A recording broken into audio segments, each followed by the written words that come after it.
Greetings, ladies and gentle players. It is a Friday this March in 2021, making it a wonderful day for basics. But this is a special basics. It is special because I have heard you fine folks loud and clear. The how to kill video that is now currently sitting at 3,500 views, which ain't bad for a Go video, thank you. And more importantly, 243 likes and a whopping 44 comments tells me that you want more of this basic instruction on how to kill things. Well, never fear, ladies and gentle players, for that is what I will be bringing you today. I have heard your plea, and because I love each and every one of you, I'm going to go ahead and explore this topic a little bit more, in the hopes that maybe you can understand a little bit more just how to possibly, just possibly, kill those rascally opponents. And you know where you can find some rascally opponents? Baduk.club. They've got a map over here that you can go ahead and explore to find Go players in your area. Now that more and more people are getting the vaccinations, it is just a matter of time before someone in your area wants to play, and you'll be able to find out where they are when that happens. Or, as always, if you are in the market for some Go equipment at a price that will not destroy your wallet, then you can head over to their store and find whatever it is you're looking for at a reasonable price, if I say so myself. Not gonna lie, I currently have my eye on this Agathis floorboard, because that is essentially what you can't see what I'm pointing to, that is what my board currently is in table form, and upgrading, I mean, I really ought to take one of these deals one of these days, because upgrading to a table board for less than 500 bucks, dude, seriously, good prices, man, good prices. But I'm picky, probably take me a while to decide which one I want to snag for myself. But I know I will be. And I hope you find something that you like too. Baduk.club, might want to go check it out. Thanks as always in part to them for sponsoring these videos. But yes, you might remember in the basics video in how to kill, we went over multiple different ways on how a group winds up dying. With the exception of one, the too deep invasion, most of these aren't something that we can specifically say, I'm going to sit down and kill this, and this, and this, and this, and this. It kind of happens a little bit more naturally than that. But I did want to talk about the invasion one first, because in my opinion, if you are going to actually be a killer, right? If you're going to be a killer, it's got to start there. It's got to start being able to kill an invasion that has no hope of living. Because after you get to there, you start developing the skill set to take that elsewhere and actively put them too far behind. But I think that's going to be its own completely other video. But yes, right now I want to talk about how to kill too deep invasions. But before we go into that, I want to set a clear distance between what's too deep and ought to die and what isn't, because those can kind of get a little bit muddy, right? Those can get a little bit muddy. So I've got some examples of my own here, all prepped and ready to go. For an example of something that is not too deep, let me just kill the coordinates here. Bam, like so. So I was white this game. Who cares about what happens? There's a, yeah, right, left-hand side. There's a lovely invasion here that meets all the criteria. Having played it, meets all the criteria of something that's too deep. How is this just not going to die, right? It doesn't make any sense. It doesn't make any sense whatsoever. Like, you look at sector lines, bam, I'm behind a sector line. If you want too deep invasions that ought to die, look no further than this one, right? You know what? You're not completely wrong. Playing this, not always expected to live. Not always expected to live. Yes, go away, black. We can make shape here for life. We don't expect to be able to, right? what we expect is our opponent to deny us a base, and we're going to leave. This is a very, very important thing to understand. This is played almost with the intent that it dies. And you're going to see that a lot. And if you're going to be practicing, killing invasions that are way too deep, it's important that you understand this exemption. Because this is not trying to get away with invasion that's just too deep. What we're doing here is we're looking at this area here, right, that black has. We see that he's trying to grow it, and all we want to do is take this part out. He can keep this area. He can keep this area because, white has territory, white has territory, white has territory? And sure enough, we're acknowledging black can have territory. It's just we don't want black to have territory. We don't want this. We want him to have this, because that is okay. The rest, too much. So we throw in a stone, and we expect to immediately sacrifice it, because now, note, I'm not really behind enemy lines anymore, am I? I'm not trying to live here. I'm just saying, you take what you have, put it back to the third and fourth line that's more manageable. Okay? So we have this, and I'm just trying to sacrifice it. Trying to get rid of it. Literally all I'm doing. It's like, hey, continue killing that area. All we're doing. Easy peasy, right? Because now he can play over here. We'll go and make sure that we're playing on the out over here. And the territory is no longer growing out of control. We've done what we wanted to do. We've reduced it to a more manageable part. Awesome. On with our day. Except sometimes they don't do that. They try to play something else first.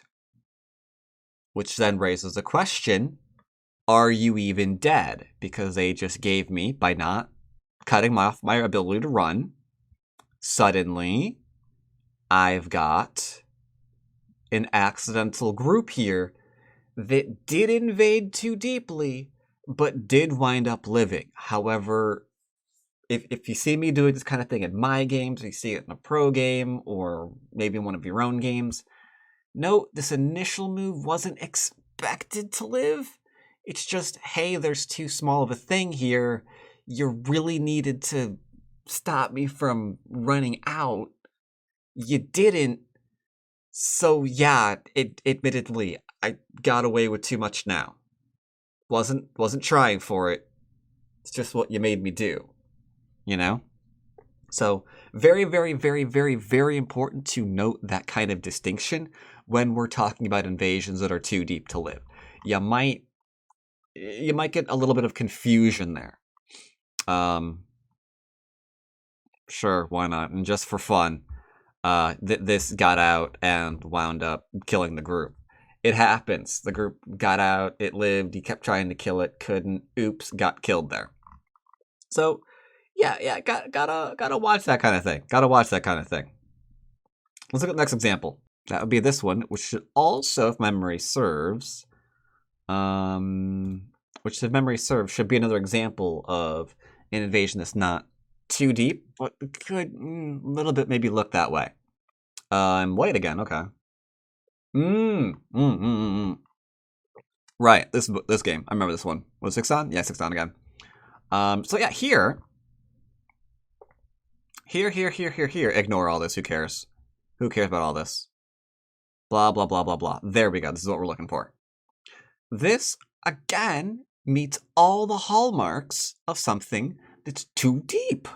Like, what am I doing? You teach people not to invade too deep. You're gonna die. What is this? This is actually very, very similar to what we just saw. And here's why. Right now, the threat, black plays away, bam, bam, bam. This is now a ko, because no matter how you play this, we've got a ko, right?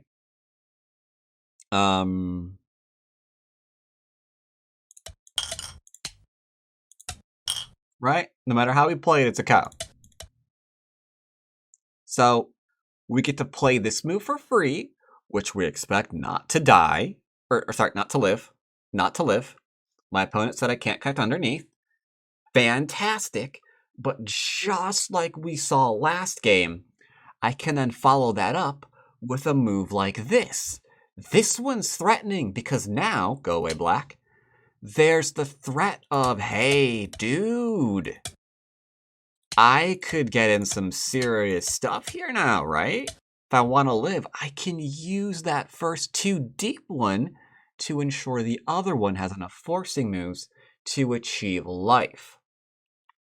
So again, when we're talking about 2 deep invasions, you gotta be careful.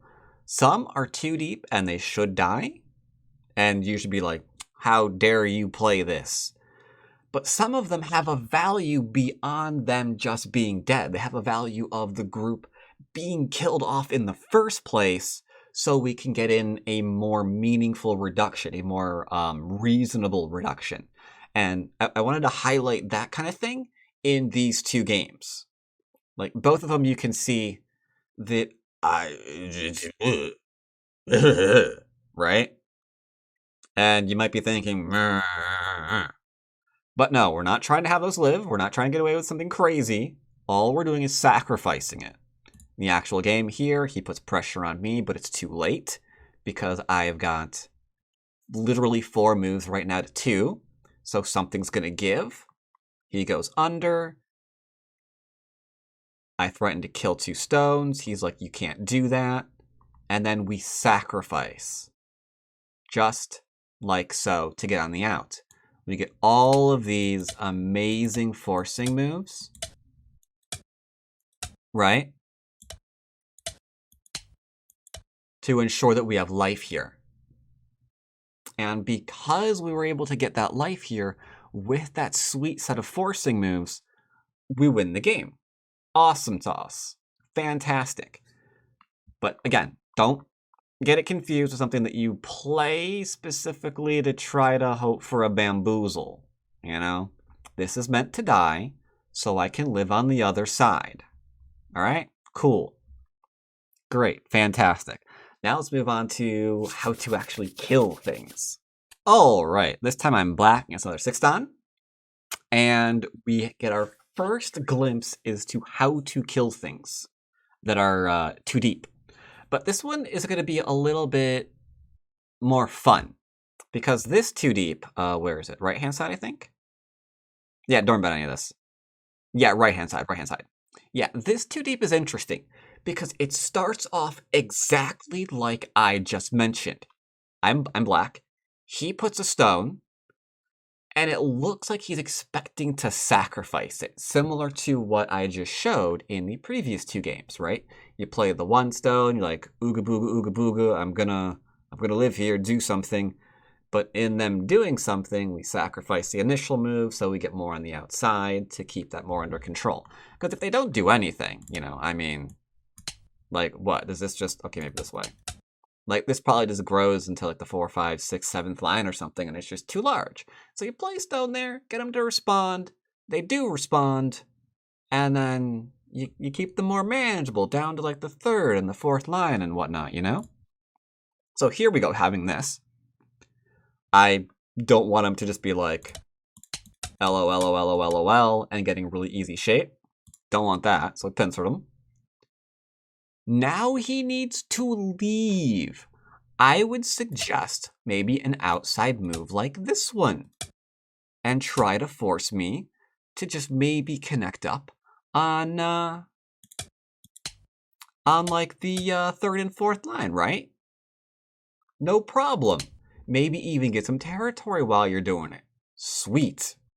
That's not what he did. I surrounded him. He should be leaving again. But he decides not to. And the minute he decided not to, he transitioned into being 2 deep. Because he can't live locally. And I've threatened to surround him. So I got to play a move. Wait for the move that's too slow, got to surround, and now he's just dead locally. Sad face. that point, there's just no living here. And he had to resign. Very, very sad. Went for an invasion that should have been, right, that you might be able to find, thinking back to the 2 previous games that we had. But instead of sacrificing it, he tried to live with it, which resulted in death. See how that works? I wanted to highlight that that sequence too, since I just mentioned the other 2 variations. And what's cool about this is, as you look at the next 3 to 4 games that I have that show our primary theme today, you're going to start looking for things like this in your game too, where you can put someone who's executing like an invasion or something too far behind enemy lines so that you can pull this kind of stuff off, right? And if you're the invader, you have to be very, very aware that you can't be surrounded, you can't afford it, and you don't overstay your welcome. Alright, once again, I'm black. Another 6 done. Don't worry about the opening here. You can see that we're developing influence. Anytime you develop influence, the chance someone's going to try to invade it too deeply and wind up in trouble.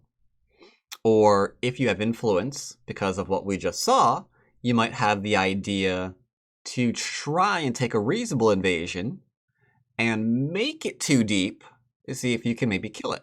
Things like that. And if you are trying to reduce, you also know the danger of both playing too deep and getting yourself surrounded, right? So here we have,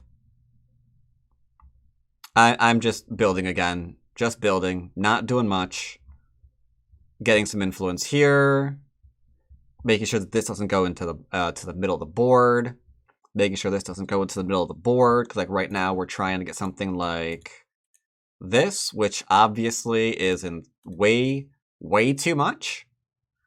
Don't expect to keep it. There's first attempt to reduce, and we just say bye-bye, fine, off you go, don't care. Falling back to hold up the middle. Again, falling back to hold up the middle because, okay, admittedly that was too slow, I probably should have played here.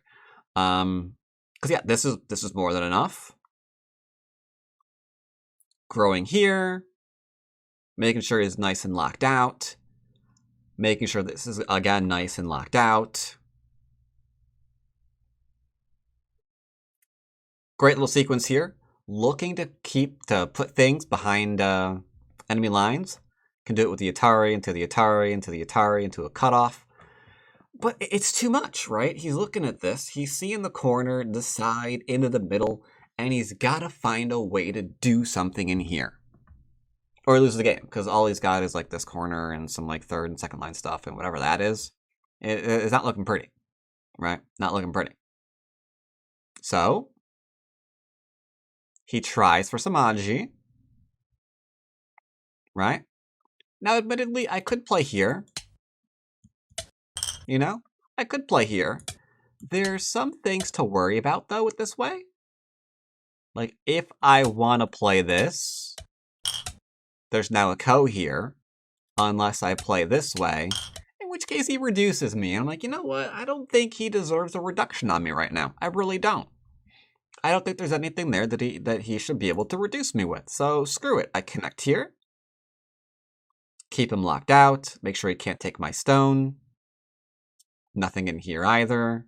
Connect solidly, so I keep all my liberties. He plays some other moves for a minute. Looks like we're just going back to endgame, and there we go. Last attempt to live in my area. Don't want him killing my 3 stones, so we Atari. Don't want him, again, Atari here to kill my 3 stones, so we have to Atari. Don't want him connecting back through and living with these, so I have to connect. Tries to kill me, so that's a no. Mind my connections. I don't want to try and do anything stupid, like this, for example, and just cutting him for no reason. I see a lot of this. Someone tries to live in your area, and you try to make that thing cut apart for whatever reason. I don't know. Doesn't have eyes yet, but you're still like pushing and cutting and creating new stones, which in this case would be horrifying because I'd be dead, right? So we're not going to do that. We're just going to mind our connection. He's trying to come out. Okay, doesn't get to come in. This is just because a philosophy of making sure that you take the co once, because then they owe you a move. They'll probably strengthen you somewhere else in exchange for a move you don't even care about. So yeah, I play here, got strengthened over here, and then I fell back. Sure, whatever.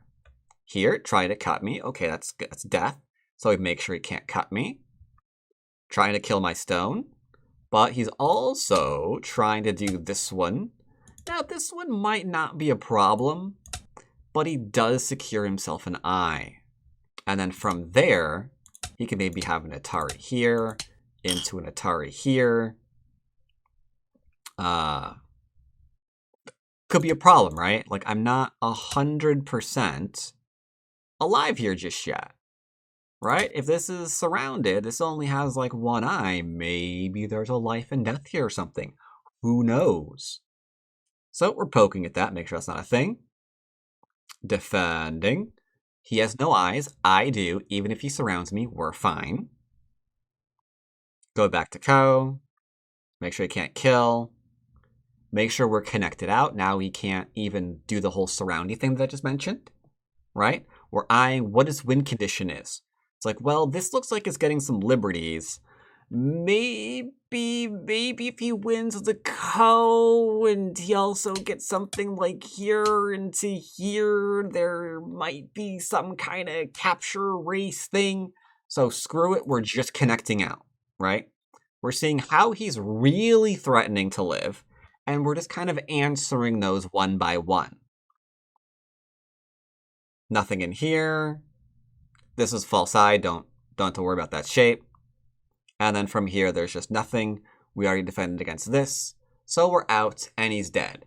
All of the moves that he tried to play in the middle of the board in order to live, which were a lot. This was like what? 1, 2, 3, 4, 5, 6, 7, 8, 9, 10, 11, 12, 13, 14, 15, 16, 17, 18, 19? 19 stones in the middle of the board, something like that. Maybe 20, maybe I missed one, I don't know. So yeah, he had a good 19, 20 moves where he tried to live in an area where he had no business trying to live.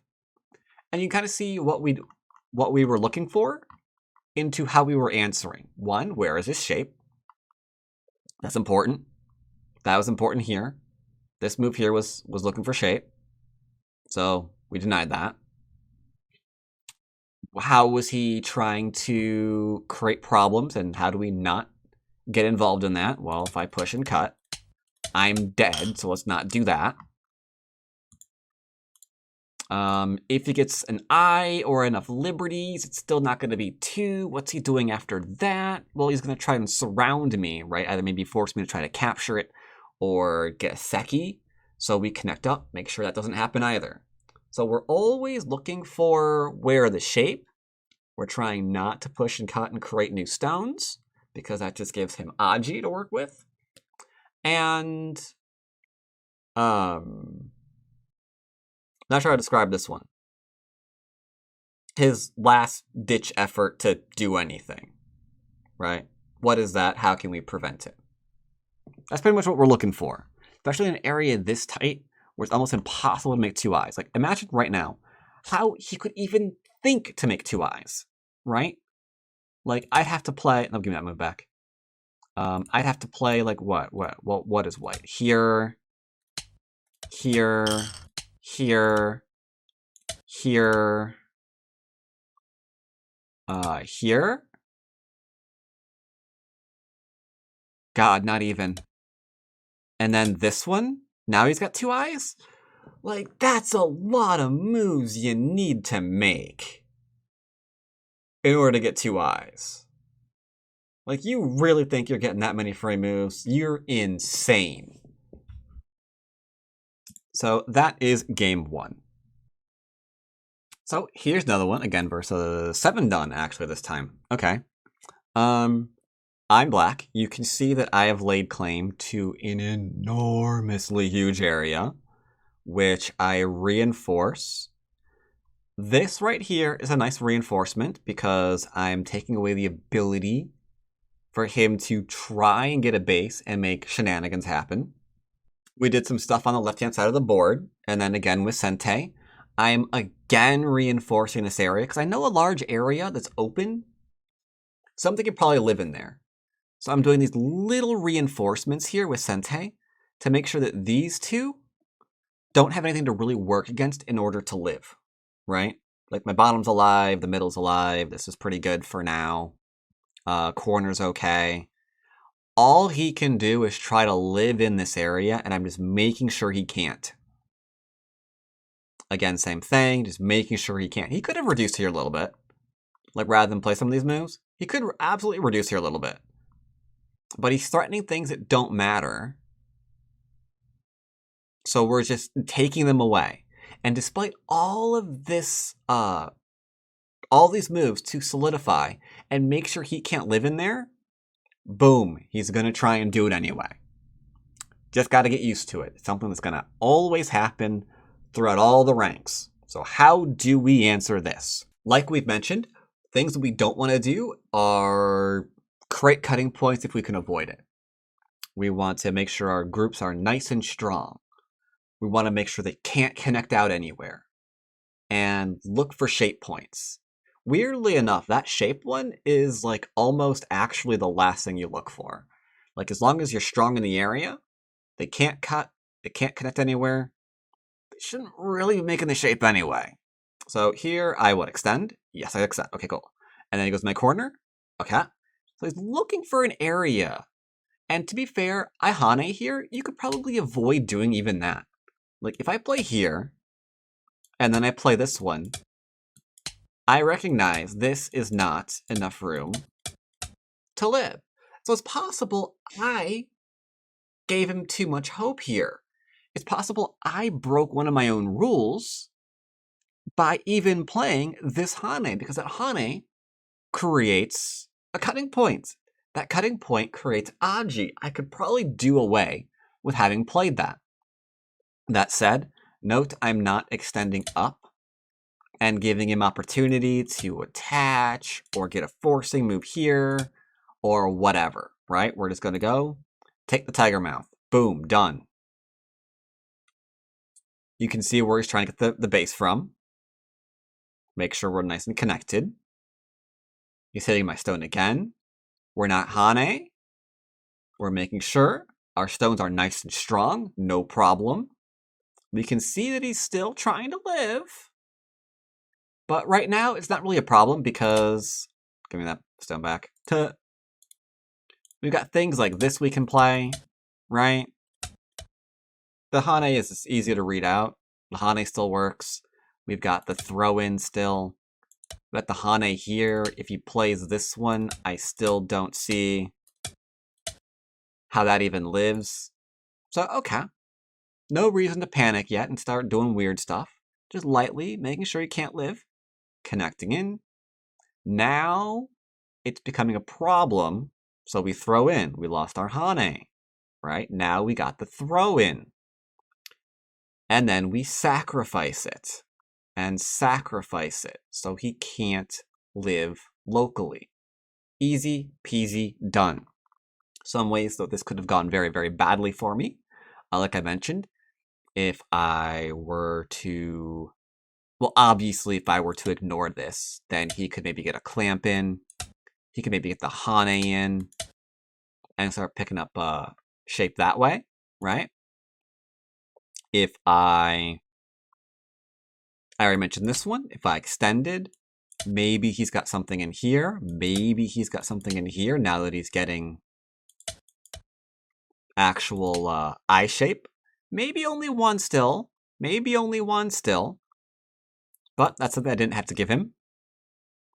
If I don't connect up here, then he can keep going and making trouble down in that area. If I try to Hane, he might be able to Hane back. And suddenly, like, do I connect this way? There's an Atari here. Uh-oh. There's an Atari here. Uh-oh. Now I've got to take this in Gote? Did he just wind up getting life? Maybe. Maybe. So we made sure that that's not going to be a thing. If I throw in too early, maybe he can play this one and then connect. Then that could be a problem. So yeah, a few little ways we were able to go ahead and dodge that. And as a result, we are now nice and happy. He's dead, top of the board, having tried to invade an area where he was completely surrounded. Cool. Let's look at another one. Okay, so here's another simple one, me versus a Tudon. I'm black again. As you can see, I'm building, just connecting up, no problems here, growing the top. You know it's coming. Making sure that we're nice and connected, nothing's really gonna hurt us. Yeah, he overplayed massively in the top left, trying to kill my group. That was kind of unfortunate for him. I make sure that I've solidified my area, and then boom, we got the invasion. Got the invasion. So, once again, strengthening increasing our liberty, strengthening our stones. He hits me here. I'm not even going to Hane. You probably could Hane. I just don't see a reason to Hane right now. Because we're so strong in the area, I can't imagine how he can get anything here, so I'm not going to do it. This is a red flag. He's looking for an I shape. I could do this, but maybe he starts getting shape here. I don't think he can live here, but I'm not going to give even that much to him. So I instantly poke out his shape. He has to connect, because he can't live. That's not obviously alive. He has to connect, and then I get to make sure he's not in my corner. So far we've denied him even one eye. He tries to attach to me for any sort of, living shape here. I know my shape is strong, so I can Hane. You can extend back here too if you'd like. It doesn't really matter. He tries to do the cut. We're not going to play this way,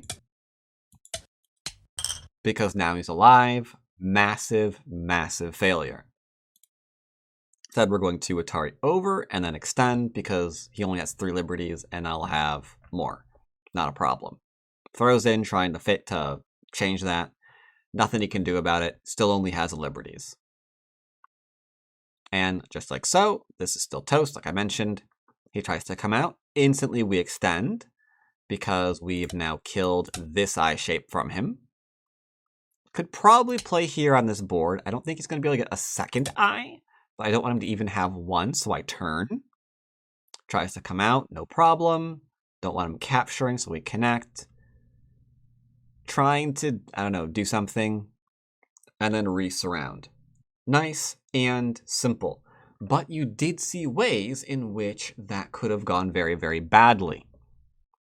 But because we increased our liberties, kept poking out them eyes as they kept coming in, including the one way back in here, he found it too difficult in order to live. This is a nice, simple explanation as to how we could keep these little groups dead. He tries to come out with this one. I know that he can't cut me. So what is he really trying to do? He's going for the outside. Like he's trying to go away, black. He's trying to maybe get in one of these things, right? Maybe the ladder works. Maybe something over here is going to work. Who knows? So when he plays this, we defend against the real threat, which are those cutting points, which is the last thing he could try for. Like, I don't even know what order of moves he wanted to play there. I just know at this point, he can never play here. So whatever's going on right now isn't this. It must be the outside, and then we see two cutting points. So you can just defend whichever one you want to make sure there's no more shenanigans that they can try to pull. Easy peasy. Easy peasy? Easy peasy. Let's look at another game. Okay, here's another game, Tudon game, and why, yes, I am black again. Thank you very much. Obviously, these were played in the basic series. And you can see I've got corner enclosures, extensions, some happy influence here. He got rid of this wall, but he let me get too many moves in while he was doing it, so who cares? Right now, this area in the middle, kind of bottom to the middle area, is being developed, so we're developing it. Yeah, unreasonable invasion. We could flat out kill this, no sweat, but we don't need... I wasn't even going after even that much, because the middle is so large, this isn't even a threat, even if it lives. So he goes and plays here, he gets 2 stones, awesome. We deny his ability to come out into this area. Same thing. He's trying to reduce the top, but it's the middle-y century bit. That's the threat, so we just go ahead and cap and surround. I get Sente again. Don't care about this. We keep building up that middle. Don't care about this. We just re-surround him. Don't... This is cute. He's trying to go after this one. This cutting point here. Did defend that. Did defend that. This was disgusting. Yeah, I misread that. I had to let him reduce me a bit. But when we're talking about 12, 13, or 10, 11, 12, 13th line, it's okay. It's okay. We can take a little bit of a loss here. But obviously you know what's coming next. You know what's coming next. Bam, invasion. Invasion. I mean, he has to. Right? I mean, what are you going to do? If he doesn't, he's down by like 40 points or so easy, right? So he's got to get in here. So he picks an invasion point. Okay. Well, this is pretty strong. So we can make sure he doesn't get a base. So we can pincer. Attaches. Okay. I can Hane because this stone only has 2 liberties. He cuts through. First mistake that you could make is Atari back. And now he's kind of breaking in. Ooh, that's Aji for you. You don't really want to see that kind of thing. So we just Atari it, no problem. Take, no problem. He's jumping out, threatening to cut. But is the cut a problem? I've got an eye here. And something over in here, I can make another eye here, and this is connected. So he's trying to cut through 2 living groups, which means I can take away his shape point, because this is a scam. He goes for the table shape. Sure, Hane. He didn't go for this one, though. I'm a little bit surprised on that. If he did, we would have played here. And then maybe something like this one. And at that point, maybe something, I don't know. Maybe here, maybe here, maybe here. Maybe I'd go back and play here to connect. Who knows? He'd only get the 1 eye and he has nowhere else to go. But he plays the Hane instead. Still, I drop back because I'm not getting caught up in something crazy. With, like, I don't know, maybe he can... I don't know. Maybe there's, like, I connect and he connects, or he connects and I connect, and then there's maybe, like, Atari here, and now I have to worry about ladders, and then I'm being surrounded, and, like, you can see the problem, right? Now I've got to make sure I'm connected out, which means he's literally just going to connect. So you can see how there are ways for him to live here if we get greedy. Instead, he hasn't showed me 2 eyes yet. He's showing me the threat of making 1. So screw trying to ruin this. I just not did that. Hello. Just came back. Would have been better. Would have been better. Still goes back. Hello. Hello. Goes back to what I just showed. He plays here. This is defended. So we get to go ahead and take the eye shape away. And defend. Make sure he's not going to push through and cut me off. And defend. Ho, get the eye again, because it's Sente. He can keep playing over here. I'll cut through him. He says no. So we defend and renet him. Goes for the cut, but this is irrelevant because I'm already alive in the middle, or in the corner. And after here, there's just nowhere to go, so he's trying a brand new set of invasions, which is down here. Nowhere to go with that one, So he tries a new set of invasions. We turn, know where to go with that one, because we can go ahead and, I mean, it's already capped essentially with the stone. We can poke here if we need to. What did I do? Oh, I completely ignored him at this point. Yeah, there's no way for him to live here. We just can't envision where he's getting his shape from, right? Oh, right, and then I killed that. Yeah, that turn was actually really, really huge. Because then I can play here, here, and then the descent. And now it's dead. Unfortunately. Because if he plays here, then we play here. If he plays here, which he did, make sure he can't Atari. Make sure he can't Atari 2 liberties. Make sure he still can't Atari. There's no throw in here because that would kill. And he attempted to play there, so we just go ahead and poke that out. So yeah, you can kind of see how we were able to keep these invasions from actually living, that were obviously completely surrounded, obviously way too deep. We were always looking to make sure our liberties were nice and solid, nice and strong, not getting connected or not getting cut apart. Looking at his shape after we made sure that we were nice and strong, right? We don't want to give him odds to work against. And from there, the things that couldn't live just weren't able to, right? Really straightforward. Can't emphasize enough, the place where people usually go wrong are when they're leaving cutting points behind, they're creating a bunch of new stones for their opponent to work against, because a new stone, I mean, at most has 4 liberties. If it's against something, like your opponent's stone, it's only going to have 3 or maybe 2 liberties. You gotta be careful of that, because that translates into odds that they can use to try to live in an area where they have no business living. So I hope this made for some good examples for you. First half, we looked at some invasions that were too deep, that were designed to be killed off, versus something like what we saw in these last 2 games, where the invasions were too deep and they were just trying to live in an area where they couldn't, and it had no other value.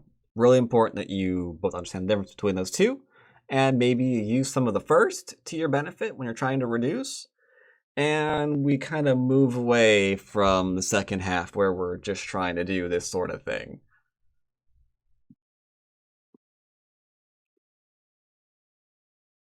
I think one of the next topics that I'm going to do a nice cool little lecture on will be taking these ideas, right? These ideas where we look at how to kill things that have been essentially completely surrounded and are too deep, and so they should die, and take it a little bit step further where we set up putting something too deep and thus being able to kill it, right? Because that's essentially fighting 101. Gotta surround something. How do we surround something? How do we acknowledge that something is weak enough that it's worth surrounding in order to kill it, or making the attempt, and putting all these cool ideas to use. So you can look forward to that in the future. Probably not next week. Probably do another game next week, but maybe a week after that or something like that. Hope you're enjoying the series, and as always, I'll see you next time. Take care, everybody.